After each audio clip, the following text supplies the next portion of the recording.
સહજાન સ્વામી મહારાજની જય, અક્ષર પુરુષોત્તમ મહારાજની જય, ભગતજી મહારાજની જય, શાસ્ત્રીજી મહારાજની જય, યોગીજી મહારાજની જય.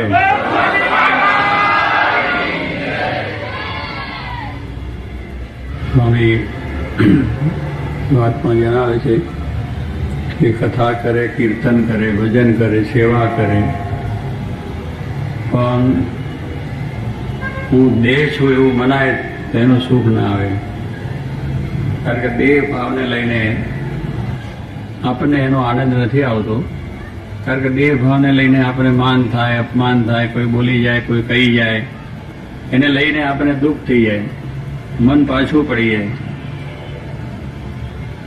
કથા વાર્તા પણ સારી છે, બધું ભજન સારું છે, સત્સંગ સારો છે, પણ એક દેહ ભાવને લઈને. એટલે સ્વામી કહે છે કે આપણે જીવનો સત્સંગ કરવો, દેહનો સત્સંગ નહીં. દેહને તો સારું ખાવાનું પડે, માન પાન મળે, સારું વ્યવસ્થા મળે, એ કરે તો આપણે સારું કે સત્સંગ બહુ સારો. ત્યાં સમય આમ ગયા હતા, પણ જો આ બધી સગવડ આપણને મળે તો સમયો સારો છે, બધું સારું છે. પણ જે ન કંઈ સગવડ મળી હોય તો કે કંઈ નહીં, ત્યાં ગયા હતા પણ કંઈ સગવડ નહીં. એટલે શું દેહ ભાવ છે. હવે જ્યારે આપણે બધે સત્સંગમાં, કોઈ પણ ઠેકાણે સત્સંગમાં જઈએ છીએ કે દર્શન કરવા જઈએ છીએ, તો ત્યાં એક આપણા આત્માના કલ્યાણ માટે જઈએ છીએ કે આપણું શ્રેય કેમ થાય, આપણા સારા વિચારો કેમ થાય, આપણે સારું કાર્ય કેમ કરી શકીએ, આપણામાં જે સદગુણો છે કેમ પ્રગટ થાય, એને માટે ત્યાં જઈએ. ત્યાં કંઈ આપણે સુખ ભોગવવા નથી જતા.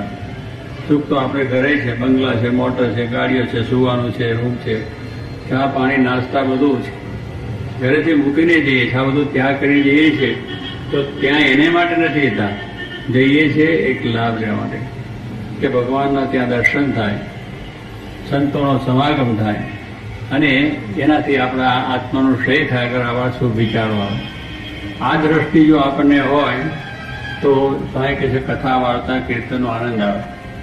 કે ત્યાં ગયા હતા પણ મજા ખૂબ કથા વાર્તાને આવી, પ્રસંગ બહુ સારો આવ્યો. જે જે પ્રસંગો કથામાં હોય એનો આનંદ, એની વાત બીજાને કરતા એને આનંદ પણ થઈ જાય. પણ જો એ વાત બરોબર ના હોય તો કે ત્યાં ગયા હતા પણ કંઈ એટલો આપણો દેહ ભાવ છે કે દેહને જે જરૂર છે ન મળ્યું એટલે આખી કથા ખલાસ થઈ, ખરાબ થઈ ગઈ. એટલે દેહ ભાવ જે જતી છે ત્યાં સુધી આપણને આ જે વસ્તુ સારી છે પણ એ મજા આવતી નથી. ભોજન તો સારું છે પણ ડાયાબિટીસ છે એટલે પછી મજા ન આવે. આટા જલેબી મેસૂબ બીજું ત્રીજું બહુ સુંદર પકવાન છે, સારી વસ્તુ છે, પણ ડાયાબિટીસ છે એટલે કંઈ આવે ન જ આવે, એનો આનંદ ના આવે. એમ આપણને કથા વાર્તા સત્સંગ બધું સારું છે પણ આપણે ડાયાબિટીસ દેહ ભાવ છે. એટલે દેહ ભાવને લઈને આપણને જેમ આ સત્સંગની અંદર રુચિ થતી નથી ને સમજાવતું નથી. એટલા માટે સ્વામી આપણને વાત કરી, શ્રીજી મહારાજે કહ્યું કે સત્સંગ જીવનો કરવો. કારણ કે જીવને આ બધી વસ્તુ જરૂર નથી, એને તો કથા વાર્તા કીર્તન મળે એનાથી જ એને સુખ છે, એ જ એનો ખોરાક છે. અને એ માટે દરરોજ સત્સંગ આપણે કરવો જોઈએ.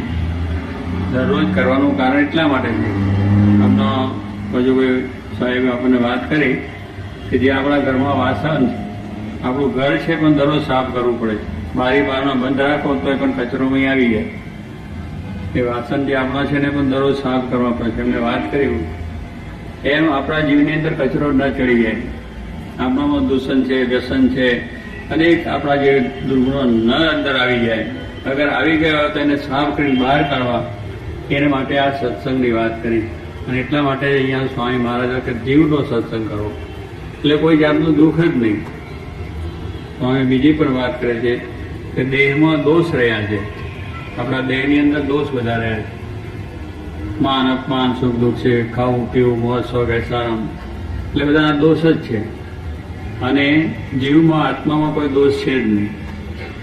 સ્વામી એનું દ્રષ્ટાંત પણ આપે છે કે આપણા કાઠિયાવાડ ભૂમિમાં બેઠા છે તો કે કાઠિયાવાડની ભૂમિમાં પહેલે જ ગાય પથ્થર, પથ્થરવાળી જમીન છે એટલે તમે એને ખોદો તો તરત જ પહેલા પેલો પથ્થર આવે અને ચકમક જેવું અગ્નિના તણખા જડે.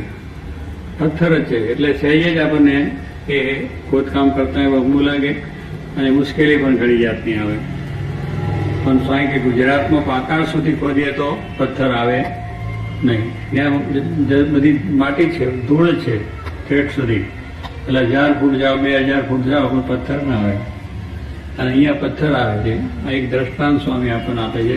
દેહ છે એ ભાવ, એટલે એને સ્વામી કે પથ્થર છે એ કંઈ સારી રીતે બોલાયા નહીં, સારી રીતે સન્માન ન થયું, કંઈ બીજી વ્યવસ્થા ન થઈ, કંઈક 2 શબ્દો કહી ગયા, એ સભામાંથી આ ઉઠાડીને આ બાજુ બેહાડ્યા, એમાં ખોટું લાગી જાય. એટલે પથ્થર એટલે ગયે કે અહીંયાથી સમાગમ કરવા માટે, સુખ લેવા માટે. તો પછી આ બધા ભાવો આપણી અંદર હોય તો સુખ ક્યાંથી આવે? તો સ્વામી કે છે પ્રમાણે દેહમાં દોષ છે, એટલે દેહ ભાવને ટાળીને આ કથા સાંભળવાની વાત છે. અને આત્મામાં કોઈ દોષ છે નહીં. એને તમે સારું કહો, નરસું કહો, માન કરો, અપમાન કરો, દેહ તો સુખરૂપ સત્તારૂપ છે, એને માન અપમાન કંઈ છે નહીં, એમાં દોષ પણ નથી, એમાં સુખ રહેલું છે.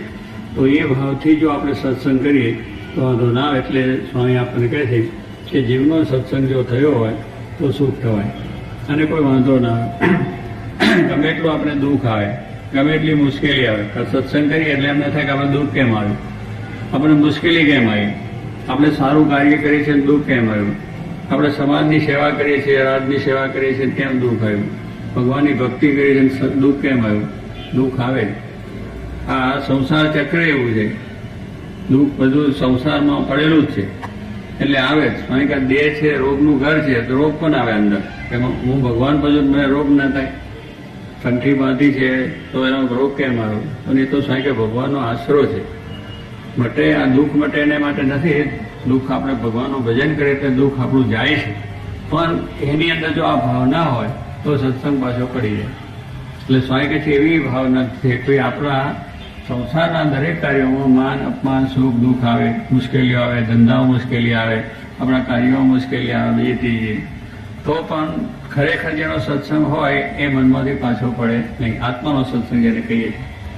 જે પ્રહલાદજીની વાત કરી કે પ્રહલાદજી છે એ પોતા એના પિતા હિરણ્યકશિપુ અને એ અસુર, એમની જ્ઞાતિ અસુર જ હતી, અસુર ભાવમાં જ પ્રગટેલા. એટલે દરેકને ત્રાસ આપવું, દુઃખ આપવું, હેરાન કરવી, મુશ્કેલી કરી, પોતાના ઇન્દ્રિયોનું પોષણ કરવું, એ જાતનો ભાવ.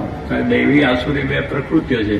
આસુરી પ્રકૃતિનું કામ આ છે કે લોકોને દુઃખ જ આપવું અને હેરાન જ કરવા, મુશ્કેલી કરવી, પડાઈ લેવું, જૂટવી લેવું, આ તે એ બધી વસ્તુ છે.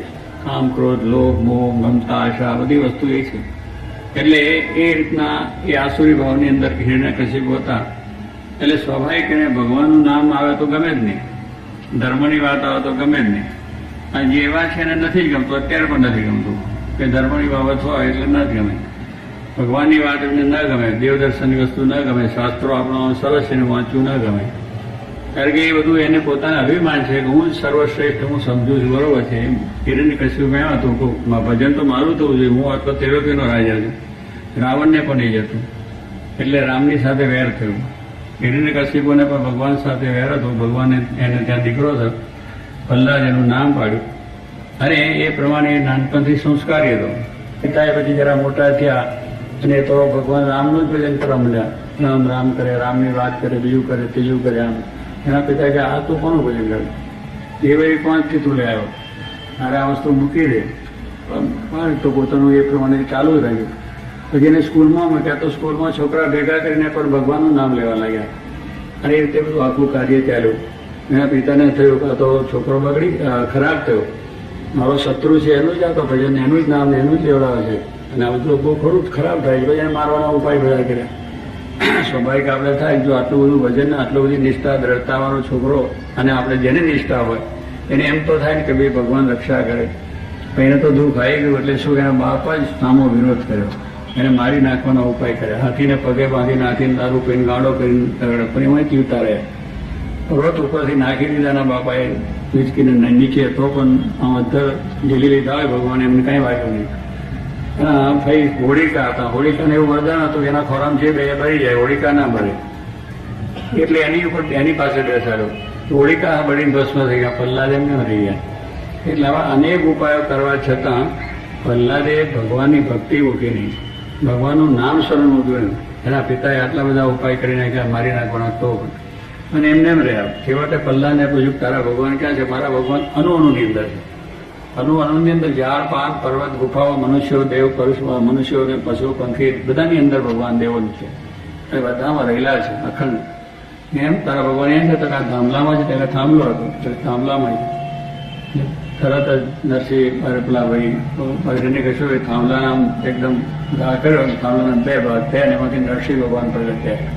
એટલે જો પલ્લાની નિષ્ઠા દ્રઢતા હતી તો ભગવાનમાંથી મન પાછું ના પડે નથી કે ભાઈ આટલો બાપ મારે છે કંઈ નહીં ભગવાન મૂકી દે બીજે જન્મે થશે આપણે એમ કહીએ. પણ આ જીવનો સત્ય કે દેહ તો પડવાનો છે, એક વખત દેહ પડવાનો છે, બે વખત દેહ નથી પડવાનો. તો એટલા માટે ભગવાન ના મુકાય.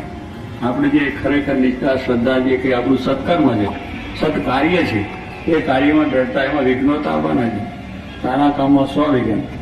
તમે સારા કામ કોઈ પણ એ તમારા સમાજનો કરો, દેશનો રાષ્ટ્રનો કરો કે ભગવાનનો કરો, ધર્મનો કરો, સત્સંગનો કોઈ પણ સારું કાર્ય એમાં વિઘ્ન નાખનારા આવશે જ. કારણ હોય ગામ હોય ત્યાં 2-5 જણા એવા હોય તેમાં વિઘ્ન જ નાખો. બીજું એને વિઘ્ન સંતોષી કહેવાય કે બીજાના સારા કાર્યમાં વિઘ્ન કરો પોતાનો સંતોષ માનો એટલું જ. એને કંઈ લેવા દેવા ને એમાં કશી એનો લાભે નથી. પણ આ એક જીવનો સ્વભાવ આસુરી ભાવ જેમાં રહ્યો છે એને એટલું જ તેમાં વિઘ્ન નાખી રહ્યું એટલે એ એટલે સંતોષ માને જુઓ કશે બહુ સારું થયું એમાં કંઈ કરે. એટલે કહેવાનું શું છે કે વિઘ્ન સંતોષ એવા પણ છતાં જેને પોતાને કાર્ય કરવું છે એને ગમે એટલો વિરોધ આવે ગમે એટલો આપણને દુઃખ આવે તો પણ એમાંથી મન પાછું ના રહે એ કાર્ય કરે. અને એથી આપણે જોઈએ છે કે આપણે જેટલા મહાન પુરુષો થયા છે અને જે જેવા રાષ્ટ્રીય ગાંધીજી આપણે જો સ્વરાજ લેતા એમને પણ કેટલું દુઃખ આવ્યું. એવા જે કંઈ દેશ નેતાઓ એમને પણ મુશ્કેલી આવી છે. એમ જે ભગવાનના ભક્તો થયા નરસિંહ મહેતા બેરા હોય છે નરસિંહ મહેતાને પણ દુઃખ આવે એને નાત બાર મૂક્યો બધા કુટુંબ આખા નાગરી નાતે નાત બાર કરી દીધો કે જોઈને આ ભજન કરતો થઈ ગયો બગડી ગયો તો નરસિંહ મહેતાને કાંઈ નહીં કર્યું બધા ભલે કાળી મૂક્યા થાય. અત્યારે આપણે નરસિંહ મહેતાના ચોરે હું પગવે લાગવા જાય ના કરવાનું થાય કે અમારા કુટુંબ થાય ત્યારે હું વખાને ત્યારે કોઈ એને કરતા નતા. પણ એને કંઈ હતી નહીં એને પડ્યું નથી મારું ભગવાન છે તો સાંભળ્યાનું ભજન હંમેશા કરો. મીરાને ઝેરનો પાલના પતિએ જ મોકલ્યો. હવે કે ભગવાન ભજવાની એટલે વિઘ્ન આવે છે દુઃખ આ તમે સારું કોઈ પણ કામ કરો તો આવે જ. પણ જો ખરેખર નિષ્ઠા જેને હોય કે ભગવાન જે સારું જ કરશે તો એની ભક્તિમાંથી પડેલી એ સારા કાર્યમાંથી પાછો પડે અને સારા કાર્યો કર્યા જ કરે અને સારી રીતે થઈ જાય છે. તો એ પ્રમાણે મીરાએ ઝેરનો પાલો પણ પી ગયા ભગવાનને સંભાળીને કંઈ થયું નહીં અને શાંતિથી આજના કીર્તન સાંભળ્યું. દાદા ખાચર ત્યાં ભગવાન સ્વામિનારાયણ રહ્યા તો દાદા ખાચરને પણ બધા આવ્યા કુટુંબિક આવ્યા સામાજિક આવ્યા રાજકીય આવ્યા બહુ વિઘ્નો આવ્યા. ભગવાન અખંડ એને ત્યાં બિરાજ્યા તો પણ એને ભગવાન મૂક્યા નહીં. તો આજે દાદા ખાચરને સંભાળી. પાંડવોની સાથે શ્રી કૃષ્ણ સાથે જ હતા. શ્રી કૃષ્ણ પરમાત્મા એને સાથે જ 24 કલાક ભજન એનું કરતા હતા તો પણ એમને વનવાસ કરવો પડ્યો. કેટલી બધી એમને દુઃખ આવ્યું કેટલી બધી મુશ્કેલી કરી. દ્રૌપદીને પણ કેટલી જાતના દુઃખ પડ્યા. આ બધા દુઃખ એમને સહન કર્યા. ભગવાન હતા સાથે છતાં પણ. એટલે આપણે કહીએ કે આ ભગવાનનું નામ લે એટલે આપણે દુઃખ ન જ આવવું જોઈએ આપણે મોજા ન જ પડવું જોઈએ. આ તો શરીરના ભાવ છે એ બધું આવશે. સંસાર દુઃખનો દરિયો છે એ દુઃખ આવવાનું એ ભક્ત હોય ન ભક્ત હોય ગમે તે હોય તો પણ કે આપણે કેટલા કે ભાઈ તમે આવા મંદિરમાં જતા થયા એટલે તમને વિઘ્ન આવ્યું તો મંદિરમાં નથી આવતા એ બધાને કેટલા વિઘ્ન આવે એ નહીં આવે છે નથી આવતું આવે છે. પણ માણસ તો એવું છે કે આપણે મંદિરમાં ગયા એટલે આ ન થવું જોઈએ અને થયું એટલે મંદિરમાં ગયા એટલે બધું સત્સંગ કર્યો એટલે આપણે ખોટું થયું. સત્સંગમાંથી આપણે દુઃખ આવ્યું. સત્સંગ કે ભગવાન કોઈને દુઃખ દેતા નથી એ તો સારું કરવા માટે જેમના છે આ છે. આપણી નબળી છે અને આપણે દેહ ભાવમાં વર્તીએ છીએ એટલે આપણને એ વસ્તુ માટે આપણા જીવનની અંદર એવી દ્રઢ શ્રદ્ધા સાથે એવો સત્સંગ કરો દ્રઢ શ્રદ્ધા સાથે ભગવાનનું ભજન કરવું તો શાંતિ થાય અને એવો સત્સંગ કરવાથી આપણા જીવને સુખ શાંતિ થાય. એટલે કે છે દરરોજ સત્સંગો અહોનિશ સંત સમાગમ કીજીએ. અહોનિશ રાત્રિ દિવસ સમાગમ કરવાનું શાસ્ત્રો છે. સત્સંગ કરવાનું કાયમ છે તો જ આપણી અંદર નકર બેસી જાય. કચરો કે અહીંયા તમે સત્સંગ કરો છો 2 કલાક કરો પણ 1 મિનિટમાં બહાર જાઓ તમાશો જો બધો કચરો થઈ જાય. એટલે એને પેસનો વાર નથી. ખરાબ વસ્તુ તમારો પેસનો વાર નહીં લાગે. સારી વસ્તુને કરતા બહુ વાર લાગે. સંતર કરવું હોય તો એને ટાઈમ લાગે. પાડી નાખવું એક જ ધડાકે નીચે હેઠું એમ થાય કે બગડતા માણસને વાર નથી સુધરતા બહુ વાર લાગે. અને એ રીતે આપણે સુધરવા માટેની એ સુધરવું કાયમ રહેવા માટે આ સત્સંગ એ શબ્દો સાંભળ્યા કરીએ તો પેલું બેસે નહીં. એટલા માટે જોગી મહેતા બાપા કહેતા કે બધું બહારનું જોવું નહીં સાંભળવું નહીં વાલી વસ્તુઓ ખાવી નહીં પીવી નહીં બધું અત્યારે એમાં કચરો બધો ભેળસેળ તમે જુઓ ખાવાની દરેક વસ્તુ દરેક ચીજોની અંદર દૂધમાં કે ખાવાના મસાલા, લોટ, પેલું શું હળદર છે, મીઠું છે, હળદર છે, તેલ છે, ઘી છે, બધાની અંદર દવાઓની અંદર ભેળ છે. માણસને પૈસા પૈસા પૈસા, તો પૈસા તારે નથી રહેવાના અને આ મૂકીને જવાનો જ. પણ એની એટલી આસક્તિ બીજા માણસ મરે, દુઃખી થાય, હેરાન થાય, તો એ રીતે કરે છે. તો એ ભાવ છે તો શાંતિ ક્યાંથી થાય? એટલે એ બધો કચરો આપણે ન ફે, એવો ખોટો આપણો લોભ પણ ના હોય. અને આપણા જીવનમાં સારું થાય, કોઈ બીજાને કરી છૂટીએ, બીજાને આપી છૂટીએ અને બીજાની સેવા કરી છૂટીએ, ભગવાનની ભક્તિ કરીએ, એવી ભાવના હંમેશા એટલા માટે સત્સંગ છે કે આપણે માટે ઘણું આવશ્યક જરૂર છે. અને એટલા જ માટે દરેક કહે છે કે અહોની સત્સંગ કરવો, કે દરરોજ સત્સંગ કરવાથી આપણું મન પ્રફુલ્લિત રહે, આપણા જીવને બળ રહે અને આપણે ભગવાનની ભક્તિ કરી અને સુખ્યા થઈએ, એવું બળ મહારાજ સર્વને આપે. પ્રાર્થના.